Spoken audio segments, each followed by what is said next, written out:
Item ಯಾವುದೇ ಇರಲಿ try ಮಾಡಿ ಆಚಿ ಚಿಕನ್ ಮಸಾಲಾ. ಆಚಿ ಚಿಕನ್ ಮಸಾಲಾ. ಚಾಮರಾಜನಗರದಲ್ಲಿ ಎಲ್ಪಿಜಿ ಗ್ಯಾಸ್ ಬಂಕ್ ಬಂದ್ ಆಗಿದೆ. ಗಲ್ಫ್ ಯುದ್ಧದ ಪರಿಣಾಮದಿಂದ ಸರಬರಾಜು ವ್ಯತ್ಯಯವಾಗಿದೆ. ಎಲ್ಪಿಜಿ ಗ್ಯಾಸ್ಗಾಗಿ ಆಟೋ ಚಾಲಕರ ಹಾಹಾಕಾರ ಎದುರಾಗಿದೆ. ಪೆಟ್ರೋಲ್ಗೆ ಮೊರೆ ಹೋಗಿದ್ದಾರೆ. ಆ ಚಾಲಕರಿಗೂ ಕೂಡ ಇದೀಗ ಸಂಕಷ್ಟವಾಗ್ತಾ ಇದೆ. ಕಡಿಮೆ ಮೈಲೇಜ್, ವೆಚ್ಚ ಹೆಚ್ಚಾಗಿದೆ. ಚಾಲಕರು ಕಂಗಾಲಾಗಿ ಹೋಗಿದ್ದಾರೆ.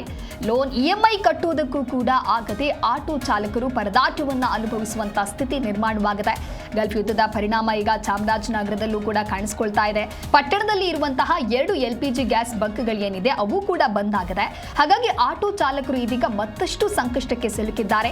ಎಲ್ಪಿಜಿ ಗ್ಯಾಸ್ ಸಿಗದೆ ದಿನನಿತ್ಯ ಕಾದು ಕಾದು ಸುಸ್ತಾಗಿದ್ದಾರೆ. ಆಟೋ ಚಾಲಕರು ಇದೀಗ ಪರದಾಟವನ್ನು ಅನುಭವಿಸುತ್ತಿದ್ದಾರೆ. ಗ್ಯಾಸ್ ಲಭ್ಯವಿಲ್ಲದ ಹಿನ್ನೆಲೆ ಹಲವರು ಪೆಟ್ರೋಲ್ಗೆ ಮೊರೆ ಹೋಗುವಂತಹ ಪರಿಸ್ಥಿತಿ ನಿರ್ಮಾಣವಾಗಿದೆ. ಪೆಟ್ರೋಲ್ಗೂ ಮೊರೆ ಹೋದ್ರೂ ಕೂಡ ಅದು ಒಂದು ರೀತಿ ಹೊರೆಯಾಗ್ತಾ ಇದೆ. ಯಾಕೆ ಅಂತ ಹೇಳಿದ್ರೆ ಪೆಟ್ರೋಲ್ ಬಳಸಿ ಓಡಿಸುವಂತಹ ಆಟೋ ರಿಕ್ಷಾಗಳು ಕೇವಲ 1 ಲೀಟರ್ಗೆ 15 ಕಿಲೋಮೀಟರ್ ಅಷ್ಟೇ ಮೈಲೇಜ್ ಅನ್ನು ನೀಡುತ್ತೆ. 1 ಕಿಲೋಮೀಟರ್ಗೆ ಸುಮಾರು 6.5 ರೂಪಾಯಿ ವೆಚ್ಚ ಬರ್ತಾ ಇದ್ದು ಚಾಲಕರಿಗೆ ಇದು ಭಾರಿ ಸಂಕಷ್ಟ ಆಗಿದೆ. ಪ್ರಯಾಣಿಕರಿಂದ ಹೆಚ್ಚು ಹಣ ಕೇಳಿದ್ರೆ ಅಲ್ಲೂ ಗಲಾಟೆ ಆಗತ್ತೆ. ಇನ್ನೊಂದು ಕಡೆ ಆಟೋ ಓಡಿಸೋದಕ್ಕೂ ಆಗದೆ ಇಎಂಐ ಕಟ್ಟೋದಕ್ಕೂ ಸಾಧ್ಯವಾಗ್ತಾ ಇಲ್ಲ ಅಂತ ಹೇಳಿ ಚಾಮರಾಜನಗರದಲ್ಲಿ ಆಟೋ ಚಾಲಕರು ಈ ರೀತಿಯಾಗಿ ಅಳಲು ತೋಡಿಕೊಂಡಿದ್ದಾರೆ.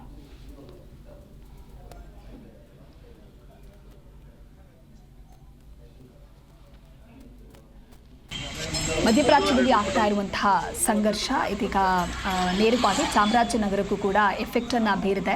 ಗಲ್ಫ್ ಯುದ್ಧದ ಪರಿಣಾಮ ಸರಬರಾಜು ಸರಿಯಾಗಿ ಆಗ್ತಾ ಇಲ್ಲ ಅಂತ ಹೇಳಿ ಬಂಕ್ ಬಂದ್ ಮಾಡಲಾಗಿದೆ. ಆ ದೃಶ್ಯದಲ್ಲಿ ಕೂಡ ಗಮನಿಸ್ತಾ ಇರಬಹುದು. ಬಂಕ್ನಲ್ಲಿ ಯಾವುದೇ ರೀತಿಯಾದಂತಹ ಜನ ಕೂಡ ಹೋಗ್ತಾ ಇಲ್ಲ. ಯಾಕಂತ ಹೇಳಿದ್ರೆ ಬಂಕನ್ನೇ ಬಂದ್ ಮಾಡುವಂಥ ಸ್ಥಿತಿ ನಿರ್ಮಾಣವಾಗಿದೆ. ಹಾಗಾಗಿ ಆಟೋ ಚಾಲಕರಿಗೆ ಬಹಳಷ್ಟು ಸಮಸ್ಯೆಯಾಗಿ ಇದೀಗ ಪೆಟ್ರೋಲ್ಗೆ ಮೊರೆ ಹೋಗಿದ್ದಾರೆ. ಆದರೂ ಕೂಡ ಅದು ಮತ್ತಷ್ಟು ಸಮಸ್ಯೆಯನ್ನು ತಂದೊಡ್ತಾ ಇದೆ.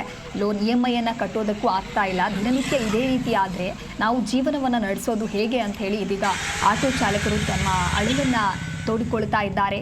ಗಲ್ಫ್ ಯುದ್ಧದ ಪರಿಣಾಮ ಈ ರೀತಿಯಾದಂತಹ ಎಫೆಕ್ಟ್ ಪ್ರತಿಯೊಬ್ಬರಿಗೂ ಕೂಡ ತಡ್ತಾ ಇದೆ.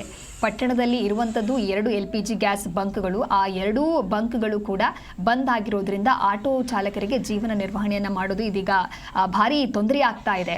ಇನ್ನು ಪ್ರಯಾಣಿಕರಿಗೆ ಹೆಚ್ಚಿನ ದರವನ್ನು ಹೇಳಿದ್ರೆ ಅಲ್ಲೂ ಕೂಡ ಗಲಾಟೆ ಆಗುತ್ತೆ. ಪ್ರಯಾಣಿಕರು ಕೂಡ ನಮ್ಮ ಜೊತೆಗೆ ಜಗಳ ಆಡ್ತಾರೆ. ನಾವು ಎಲ್ಲಿಗೆ ಹೋಗಬೇಕು, ಏನು ಮಾಡಬೇಕು ಅನ್ನುವಂಥ ನಿಟ್ಟಿನಲ್ಲಿ ಇದೀಗ ಆಟೋ ಚಾಲಕರು ಕೂಡ ಪ್ರಶ್ನೆಯನ್ನು ಮಾಡ್ತಾ ಇದ್ದಾರೆ. ಇದು ಚಾಮರಾಜನಗರ ಭಾಗದ ಕಥೆಯಾದರೆ ವಿವಿಧೆಡೆ ಇದೇ ರೀತಿಯಾದಂತಹ ಪರಿಸ್ಥಿತಿ ನಿರ್ಮಾಣವಾಗಿದೆ.